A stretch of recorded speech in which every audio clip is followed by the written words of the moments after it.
We talk about race in the criminal justice system. If we're not a member of the minority group, whatever that is, we say, oh, why should I care? Or if we don't see it as a possible, oh, I'll never get arrested, I'll never have a contact with the police. The police system that we have created today, any one of us at any moment has the possibility of being contacted by the police and ending up in the situation that our two honorable guests were in. And if you don't think it can happen to you, that's when it can happen to you. I definitely want to thank Marlene Martin for so aptly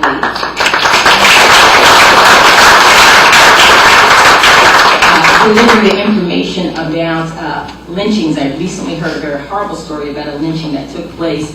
And the lynching started out over a black farmer there was an attempt to cheat him out of his money when he went to take his crops to sell. And the white merchant sort of put his thumb on the scale and then said, oh, well, you only gave me this amount of whatever the crop was, because the black farmer was not supposed to know how to read or write.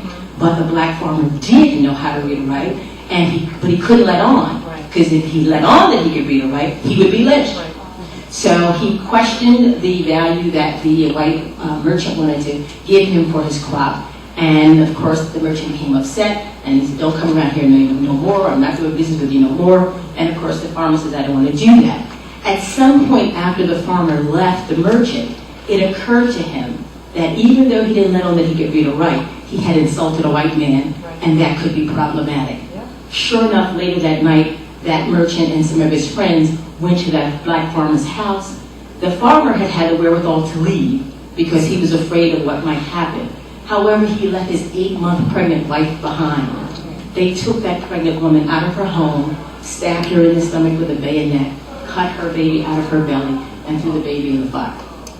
And that's the kind of atrocity that racism raises. Now, several times our panelists said that we have a racist criminal justice system, and there are those who would adamantly deny that. And I'm sure there's some people in the room who have trouble with that notion, just said out front like that. So I want to read to you from a portion of a book that I wrote in 2000. I got a New York Public Library Award called Race, Crime, and Punishment.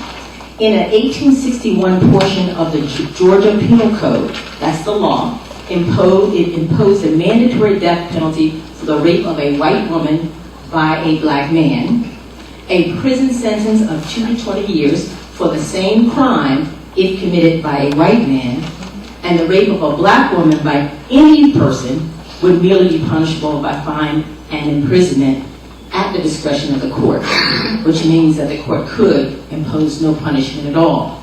Now, in 1977, only in 1977, the United States Supreme Court of this country outlawed the penalty of death for the rape of an adult woman. And anybody know the name of the case that outlawed death penalty for rape? Coker versus Georgia. Furman versus Georgia was mentioned earlier. So Georgia has some real issues with its utilization of the death penalty. But before the decision in Coker was made, between 1930 and 1964, 405 blacks were put to death for rape, in contrast to how many white people you think were put to death for rape in that same time period? 1, 2, none? 48. So the difference between 405 blacks being put to death for rape and 48 being put to death for rape if you were white, it meant that the Coker decision essentially saved a lot of black lives. And so where we are today in 2010, we want to think that these issues have gone away. I hope you understand from the stories that you heard today, they haven't gone away. And they will not go away unless we are diligent. We have to be diligent enough to care, as Mrs. Emmett Till did, or the mother of Emmett Till did, after, unfortunately, her son died. She came to the recognition that we're all in this boat together. Anything that happens to any one of us can happen to all of us. That's step number one. We have to value people exactly the same. We have this issue in criminal justice, and I've been doing this work for over 25 years now.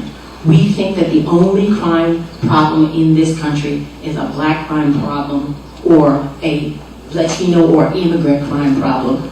If you ever look at the national crime statistics, there are lots and lots and lots of white people were getting arrested for crimes. In fact, for 2008, the homicides for both blacks and whites stood at about 5,000 each. When we focus only on the black arrestees, there are still 5,000 white arrestees. And so what explains their homicide offense if it was really about race? So obviously there's something else going on. If you're really interested in the topic the topic of lynching, there's a wonderful book by a guy named Ralph Ginsberg. It's called 100 Years of Lynchings. In his book, he documents over 5,000 lynchings that took place in this country during a certain time period. I can't tell you specifically the time period.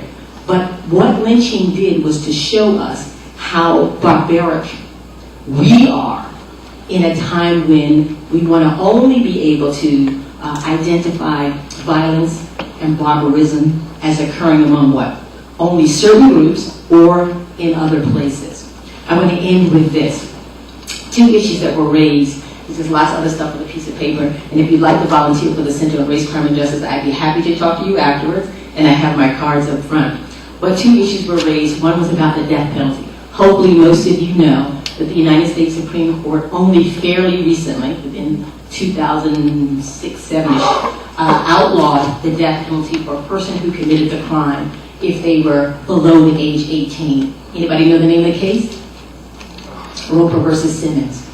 The Roper versus Simmons decision reversed an earlier decision out of the state of Oklahoma, where the Supreme Court said, if you were less than 16, then maybe we shouldn't kill you.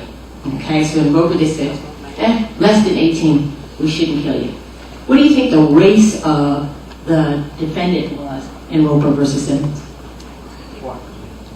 He was a young white man who had raped, robbed, and murdered an 80-plus-year-old woman.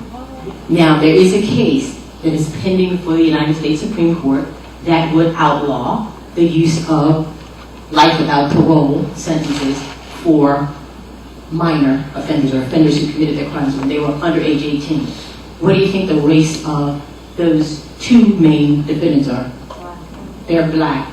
And so the question for me and for the court, and to really help us see if we have become anywhere close to post-racial, is whether the court will make the same decision in, and the names of the defendants escape me, in the life without parole case as they did in Roper versus Simmons. I also wonder if the Supreme Court would have made the decision the way they did if that defendant had been black rather than white. And that's the case and the issues that we must deal with every day, because if we don't work on them, we'll be having this conversation again 10 years from now. Thank you so much for your time today.